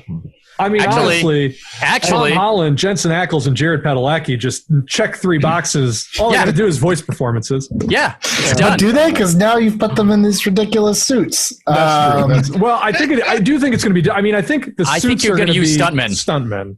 Yeah, and then I think the acting is going to be mostly a voice and face capture. Yeah. Although arguably Tom Holland could do a little bit of the mocap if you really wanted to, but then you're making it a Tom Holland thing, and I don't think that's a good idea. I think it should be voiceover people, not somebody in the suit. Just my opinion. That was kind of the one thing that was odd about the 2014 one was it was very distracting, and he's not a big enough name to make a difference. I have no idea why they got Johnny Knoxville as one of the voices of the Turtles. It was very bizarre because it was, and I don't think they got him back for the second one, and it was less distracting. So the whole point of that is, up until Robin Williams doing the genie, you had like a group of actors that just did voiceover, and they weren't supposed to be really well known. Now every cartoon has only celebrity voices, but I feel like if you put in a bunch of celebrity voices over the Turtles, it then becomes distracting to me. So I almost wonder if you start to look at like... So you don't want The Rock as Raphael? No, that's a hard pass. By the way, the 50-year-old Rock as that 13-year-old boy. Yeah, that sounds good. Yeah, that is another thing. We have voiced ourselves into a corner, a good one, I think. Yeah, I was suggesting that they need to be such young turtles, which makes them smaller, makes them more vulnerable, makes them more naive, makes them have more land to travel as far as their arc, and yada yada. So that being the case, we're looking for kid voice actors. Honestly, people about 16 who could play 13, or kids who are 13 who can play 13. Honestly, I know casting is such a big part of the show that we do, but I almost feel like that's something that we would actually have to like probably put out a pretty wide search for, and I would want the best voiceover kid actors, and I wouldn't want any of them to be a big name. I think at least for the Turtles, when it comes to Splinter and some of the other characters, maybe that's where you stunt cast a little bit, like a Liam Neeson or something for Splinter, but definitely not the kids. I would agree. I would also go ahead, Ed. I was just going to say one thing. Okay, we can't kill Splinter. We can make it like he's dead. Just kill him. He's not going to do anything. You're saying that because of a nostalgic affinity for the character. He doesn't serve the rest of the story. He doesn't serve the rest of the story because they've never let him do any kung fu. They always have to put it the kids. I'm just saying, in the second movie, there could be something so big that he has to fight and be cool. I don't think he's worth more dead than he is alive. And let me pitch this. If Splinter dies, and the whole thing for the turtles is that they don't have like a family structure or a caretaker. What if we change the dynamic with April O'Neil, which they kind of tried to do in those 90s movies, where what if we cast her as someone who's a little bit older, someone, a woman who's in her 30s, maybe even like early 40s, and she really becomes a mother figure to the turtles, to the point where like when they flee the cult and she knows about them because she's been undercover in the cult, she is going to take them in and care for them like Splinter. It's very hack, but you could make her that driven New York career woman who has always put her work ahead of having a family. And now she's at the age where like she's probably not going to have a family, and she gets these 13-year-old turtles, and that becomes her weird surrogate family. I like that, honestly. I'm just trying to have a few grown-ups go see this damn movie, and Splinter is a grown-up. They're going to have to take their kids, and they're going to have to suck it during the entire movie that it's not theirs anymore. Ed, let me do something for you, Ed. Post-credit scene. Tease, Splinter is still alive. No. Part 2. Let him go. He's dead. He's dead. You don't even know which one is which, and you're gonna kill the pillar. I know. The Fantastic Four. The stretchy one. Just kill him. That's what you sound like. Here's my legitimate point I'm making. I care about the 4 teenagers, the 4 heroes of our story enough that I don't want to rob them of their emotional moment by keeping Splinter alive in a post-credit scene, because really then all that is a big FU to the arc that they just went through, because their whole point of this movie is that they have to get over their own abandonment issues, their own problems, to become what they didn't have for someone else. So if at the very end it's like, no, just kidding, I'm alive, I'm still here, then all of that emotional growth goes the How I Met Your Mother route of, well, it didn't really matter in the end. And I don't want that. I hear you. And I know that many people are probably, right now because they hate what I'm saying so much. But I'm saying for our purposes, Splinter is more valuable as someone that they lose than he is as his own character. You're not going to change my mind. Yeah, on that. Especially if you do a great job showing him taking care of, like the beginning part that we were talking about, taking care of them and treating them with love and kindness and making them feel welcome. Sure, scared of the outer world, but still making them, like being a good parent, basically, in this whole thing. And then losing your parent, that sets you off to going and doing something crazy, like joining a cult. Like, it makes sense. By the way, but just let me agree with you losers for a second. Okay. I think I pitched a G.I. Joe movie with no Storm Shadow and no Snake Eyes. So I'm no stranger to being like, screw it, throw this big thing away. Okay. And in this, I am willing to acquiesce on this point if Splinter has a ninja's death defending his boys. Okay. And they revere him because, hey, he went down swinging, but he ain't here. And now we got to come out the sewers, and we don't have our home because our home burnt down because a bunch of people came and killed our boy. I was thinking he was going to get groceries and he just gets hit by a truck. No. I love that you gave him the Samuel L. Jackson clause, like, I'm not going out like a punk. I'll do your movie, but I'm not. He doesn't have to go out. He can go out with a hero's death. Hey, it could be a great fight scene. I would love that. Oh, you could give him a dying monologue if it makes you happy. Dude, you could do one of those breathy, like, remember who you are. Dude, but dude, that's literally exactly from the first movie. And yeah, right. And also the thing with Kung Fu Panda, right? The freaking turtle, ironically enough, that helps the panda. I think he dies. The turtle dies because he's hella old and he's given his last Yoda knowledge to the Kung Fu Panda. And Kung Fu Panda finds the scroll and realizes there's nothing written on it and goes, "It was in me the whole time," and blah, all that. So I don't necessarily want to. I definitely don't want to have. I don't want to have all that in the movie. But Ed's reaction to one of the best emotional moments in a movie. Yeah, whatever. No, so just in closing, I agree to your terms, you terrorists, about killing my boy. But he has to go in a way that shows how fresh he is and how much ninja stuff he knows, because that reflects how much ninja stuff the turtles know, even though they're little kids. Number 2, it cements a trauma for them, much like Bruce Wayne losing his pearl-clad mama and stuff. 3, it establishes that he's totally dead for you jerks purposes, so we can't have any teases or any it wasn't a real rat. And 4, or D, it makes it to where he didn't just abandon his boys, and his boys don't live their whole lives thinking that he left for a pack of rat cigarettes. That was your idea. You said that. I know, but I said it, but then I thought he was going to come back. He's got a piece of pizza in one claw. I love when Ed just massively gets angry at his own idea an hour and a half later. My God. What idiots! I'm just saying. Shredder kicks open the door. He's like, "What? I just gambled for a week. I don't understand."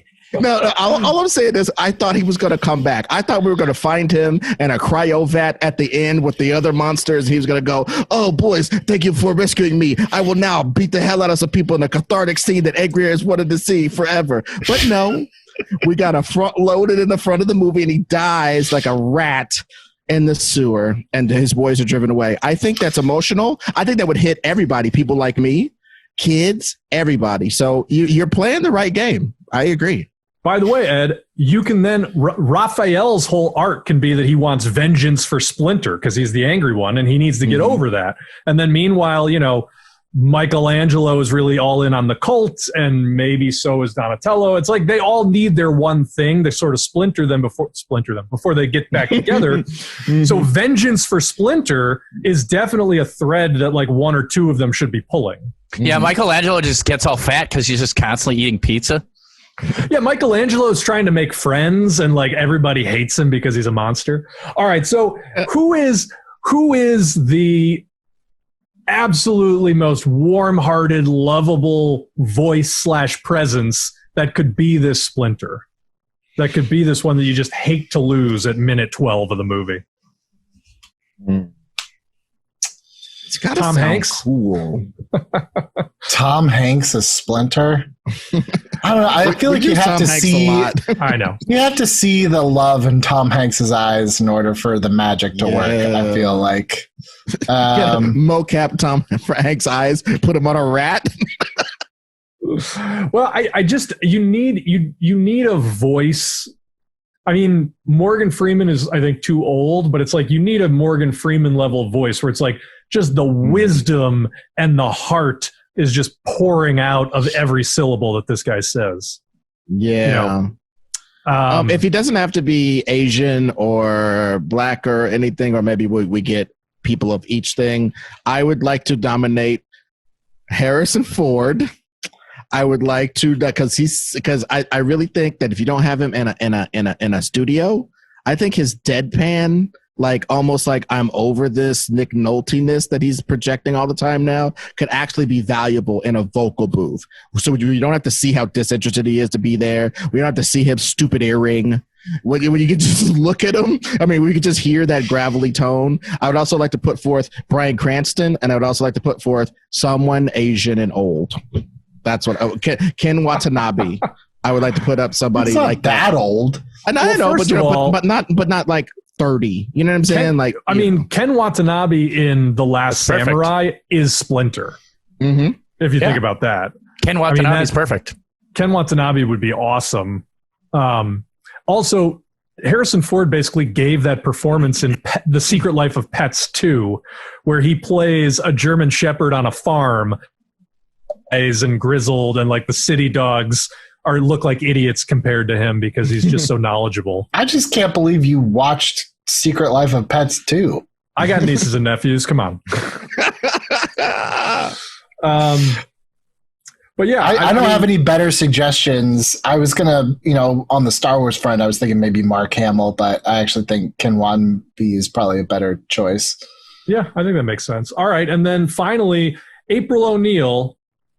If we want her to be sort of this older version that I'm talking, I mean, I would almost.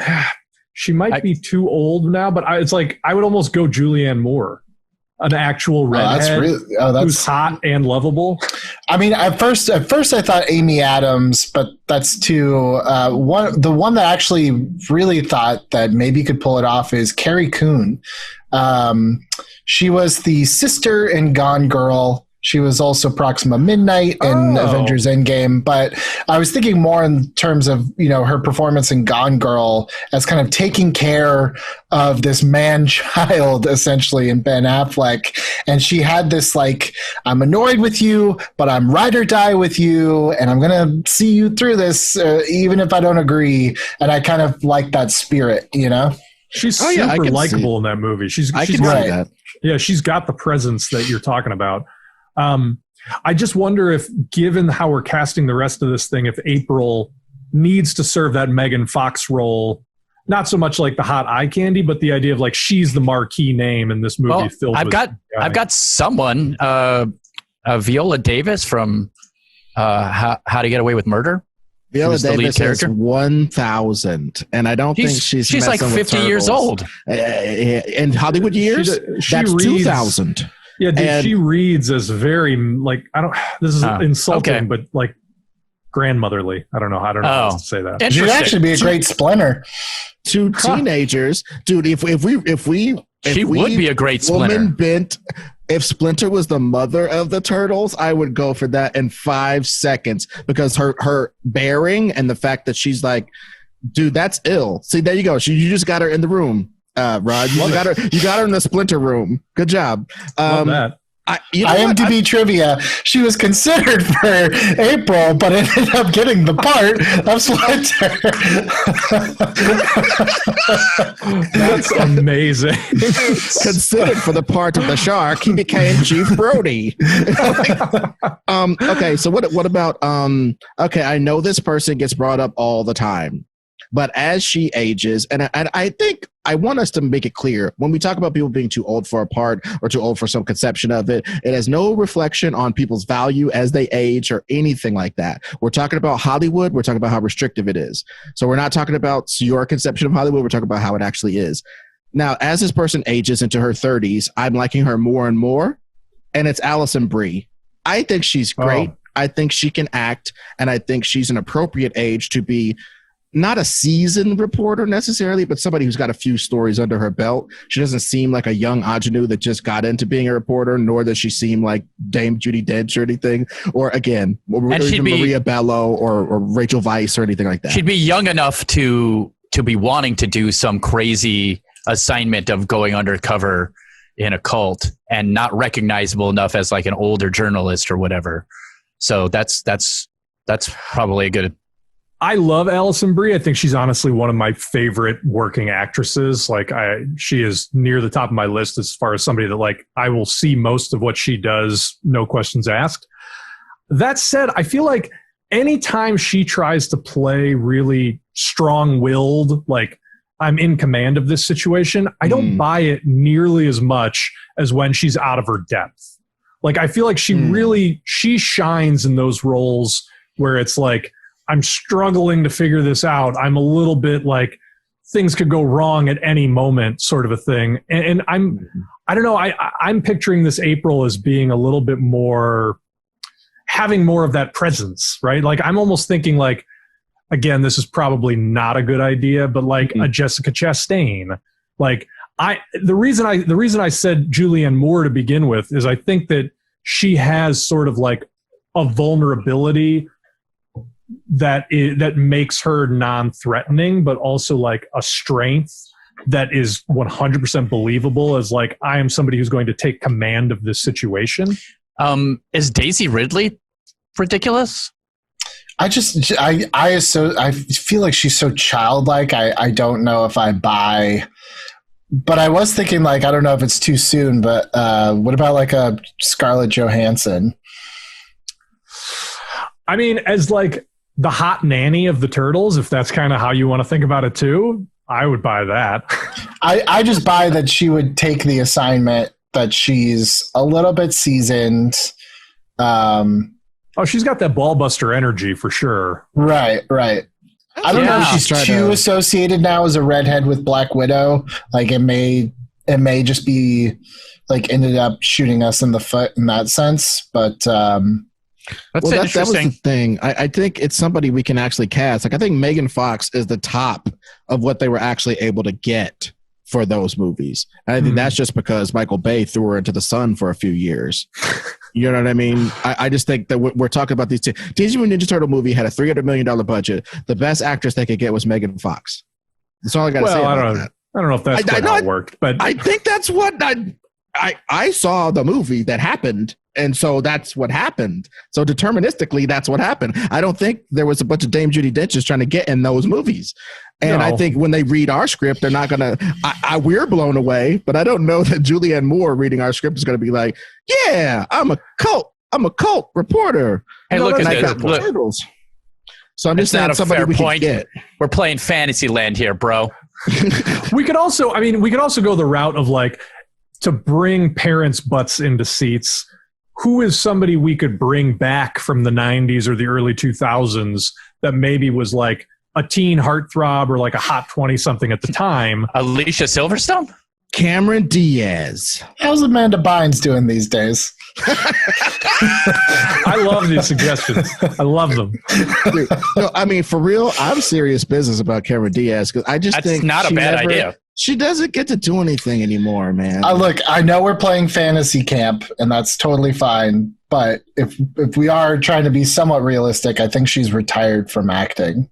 I think that's true. Oh, really? Yeah. And also, I don't want to be a jerk here, but I think we need to at least put up a couple of Black or Latina actresses for April's part as well. That's you know what I'm saying? Because half the people are green, the other ones are dead, the other ones are monsters. What about Kerry Washington? Tatiana Ali. I was saying Tatiana Ali to bring, just to bring back somebody from the 90s. What about Kerry Washington? Just, I feel like she's someone that I would believe in that role. I think so. I mean, I think she's definitely been our go-to for like, who's like a strong, sexy woman of color that we could put in this movie. Has she? I don't even watch her show. No, that's fair enough. She is great. She's fantastic. No, there's a reason for that. Yeah, I was going to suggest Rosario Dawson. Oh, she would do it too. She would totally do it too. She's in the hot seat right now, isn't she? Really? Oh, for what? Isn't there that story that she like beat up her or her mom like beat up and threw out their housekeeper? It's a whole thing. Look, if that all goes away, sure. Look, part of the game is like you have to take these things into account, and the reality is like honestly, it's probably a reason why Liam Neeson wouldn't be an actual choice is because I still think he's reeling from the stupid comments that he made a couple years back. So it's like if the Rosario Dawson thing ends up not being a thing, but it's like it's the same reason why we really don't pitch Johnny Depp for anything. We certainly haven't pitched Amber Heard for anything.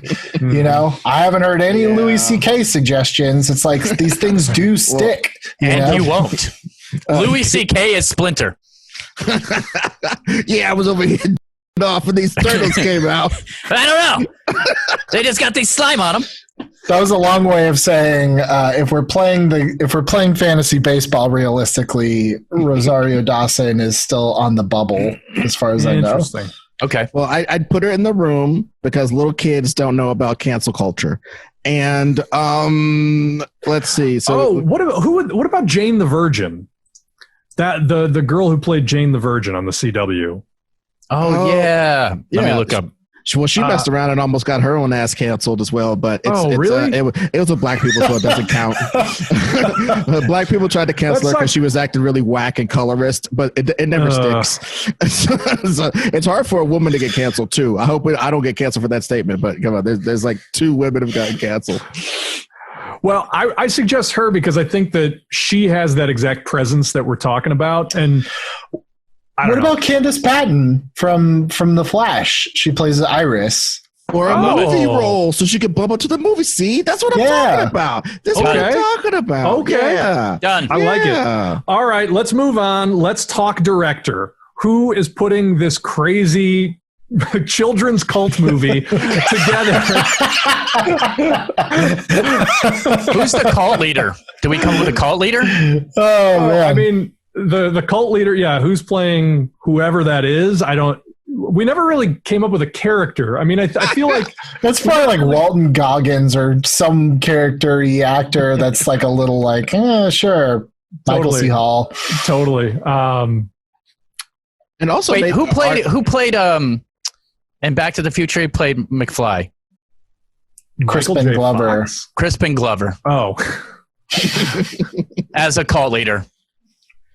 Well, in real life or in this movie? Both. I mean, also, there could be a fun Willard reference in there, sure.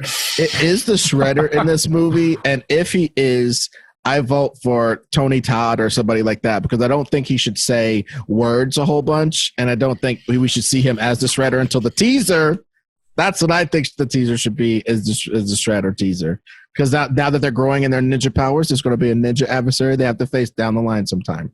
You mean the post-credits teaser? Or? Yeah, that's what I mean. Yeah. Post-credit scene, I should have said that. But anyway, like I said, I'm just throwing that out there. But that's a whole other discussion, because I'm totally down with race bending Shredder. Like, we don't have to stick to that origin of like he was from Japan and then Splinter was his rat, and etc. Well, we're definitely not doing that, because but I gotta say though, it was really cute in the comics to see the rat doing the moves. Oh yeah, it was really cute. It's been done though in the movies too. That was in the first movie. Yeah, but this is a whole other discussion of who would play Shredder, which is not really relevant to our movie right now. No, and so I kind of want to gyp the viewers out of that discussion. We'll do that in a rewind. What about I think you know what it is. Maybe get him, Bill. Get him. It's okay, but think about this: we get a Walter Goggins, we get somebody like Walker Goggins, whatever the hell, get some or Timothy Oliphant or somebody charming, so that they can be somebody who runs the city or has a significant amount of power and has a big building for them to do their Foot Clan activities in and all this kind of jazz. But he's being controlled by Krang from the other dimension, because the whole thing is these dudes are letting monsters into another dimension, and there's more and more monsters getting let in, and eventually they're going to bust open the rift and let everything come through. And the king of all that is Krang, I thought that would be a good idea. We're really regressing to a mean here. We're just going all the way back to the cartoon. That's what we're turning this into. That is true, because I mean, he was trying to breach interdimensional, but we made it Stranger Things meets the cartoon, which I think is the way that you reboot this. How about Timothy Dalton? Stuff and before we get too far down the road of more casting, do we give this movie to the Duffer Brothers? Are those the direct? Did they direct this movie? It's a little on the nose, since we just totally ripped them off. Like, hey, we ripped you off, but we heard you rip somebody off, so it doesn't matter. It's like an Ouroboros of getting ripped off. So to be clear, circle of life, baby. they were only marginally ripped off until we went with the idea that like there are interdimensional portals and there are monsters coming through, as opposed to these other explanations. That's the thing that really put us over the edge. I mean, I kind of like Robert Rodriguez. Is that weird?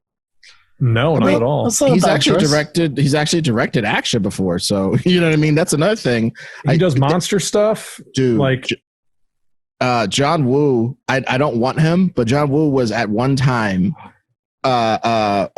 linked, or rather, he was in a package to make a Teenage Mutant Ninja Turtle movie. So action directors like this property. They like to look at what they can do with it. But I also want someone who can, bring that interesting darkness and scariness. You know who I would give it to? How dark and messed up this is. I know we've maybe brought him up before, but the guy Gareth, I think his name, Gareth something, not the dude who directed the damn Godzilla movies. There's this guy who directed the Raid movies. Gareth Evans. Gareth Evans, and he makes movies in Indonesia. I don't know how much he's made. He made the Raid Redemption sequel, which is super dark and a bunch of throat slitting and terrible stuff. But I just think if he tamps that down the way he'd have to in this, but keeps that weird. He knows how to direct martial arts, is all I'm saying. We need to get his stunt teams at least Because if the martial arts in here suck ass, then we have a Stranger Things episode that costs $100 million. Yeah, I mean, I think that I do think that there's going to be a stunt team, and then there's going to be a director. And to me, the director needs to be better with like monster visuals and family dynamics, and walking that tonal line. And like, get the John Wick stunt team for all I care, but like, who's going to hit the right tone for this movie? Well, and you said Amblin, right? I'm not saying Steven Spielberg, so don't, and we're not doing J.J. Abrams, but like, who are some more directors who are in that vein of like they could do kinetic filmmaking, but also kind of hit them like Joe Johnston's one of them. I don't like him like that much, but here's an off the beaten path a little bit, because he's only really known for Star Wars. But I would be curious to see what Dave Filoni would do directing Teenage Mutant Ninja Turtles, because he has directed some episodes of The Mandalorian, but also I feel like he balances like the really weirdest parts of Star Wars, which is like space whales, with like what a lot of people consider to be the true heart of Star Wars, which is in those animated series. So take that story and sci-fi sensibility plus the fact that he is directing live action stuff. I kind of feel like he'd be an interesting choice. I'll yes and that. He needs to be in the room, and I also think Rick Famuyiwa needs to be in the room, who directed Mandalorian episodes and directed, more importantly, Dope. Dope is about 13 to 15-year-old people in a big jam that their parents can't get them out of, and you feel like you're on their shoulder the whole time. You do not feel divorced from them on any level. Rick Famuyiwa was also attached to The Flash for a long time, and then ended up dropping out. I mean, at that point, should we just get Larry Clark in the room just to hear his effed up take on whatever Teenage Mutant Ninja Turtles would be? Yes, by the way, yes. I was going to suggest Eric Kripke, too. Dude, yeah, just to hear Michelangelo. I mean, he's TV mostly, but I think he'd be great. Just to hear Michelangelo talk about AIDS, and they're like, dude, did you not tell her? Michelangelo's like, it's me, Casper. Like, oh, stop it. I think Kripke has a great sense of story. In fact, I pieced out on Supernatural when he pieced out. I do wonder if he could handle the visuals, but at this point, I feel like directors, that kind of stuff, I'm not going to say it directs itself, but it's like that doesn't stop directors today. Like taking on a big budget effects movie doesn't stop a director if you've never done it before. Like Bryce Dallas Howard turned in an amazing episode of The Mandalorian, and I think that was like one of her first like big directing jobs. So she was great. And I'd also like to throw in Kathy Yan maybe as well, just as somebody who directs martial arts very well.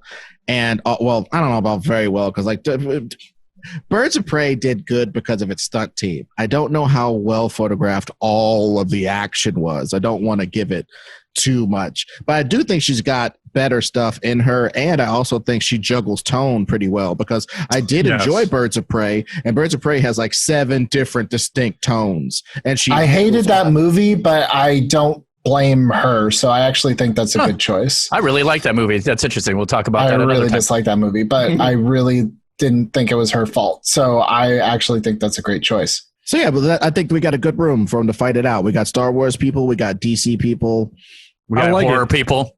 No, I like it. I like the arrangement of different directors there.